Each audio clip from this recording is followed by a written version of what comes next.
This is regarding health గురించి. దీనికి supporting కింద ఒక 100 to 300 bed multi speciality hospitals in all assembly constituency లో పెడుతున్నాం. ఇప్పుడు కొన్ని ఒకసారి డేటా మీరు చూస్తే నెక్స్ట్ 175 కాన్స్టిట్యూన్సీలు ఉన్నాయి.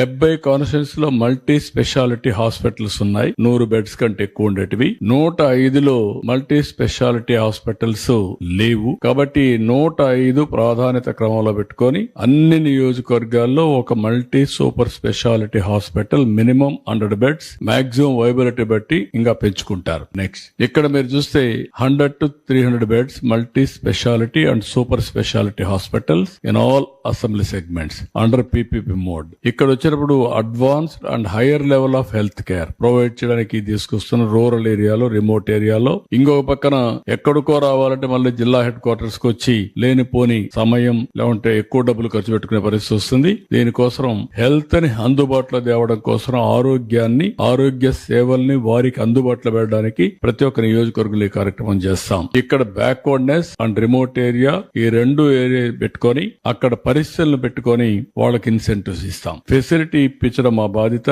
వాళ్ళకు వైబిలిటీ లేకపోతే వాళ్ళకి ఇన్సెంటివ్స్ ఇచ్చి వాళ్ళని పికప్ చేస్తాం. అందుకే వైబిలిటీ గ్యాప్ ఫండింగ్ ఇంట్రడ్యూస్ చేసి ఈ ప్రాజెక్ట్స్ వైబిలిటీ అయ్యే వరకు వారికి అండగా ఉంటాం. New hospitals, green field hospitals అవసరమైతే ఆ సైట్ ఉంటే మేమే కూడా కన్సెషన్లు ఇస్తాం, కొన్ని ఇన్సెంటివ్స్ ఇస్తాం. అదే సమయంలో మేము స్టడీ చేస్తున్నాం. మధ్యప్రదేశ్, ఛత్తీస్గఢ్, ఒరిస్సా వీళ్ళు కొంతమంది చేశారు. అవన్నీ స్టడీ చేసి ఇంకా బెటర్ పాలసీ తీసుకొస్తాం. రేపు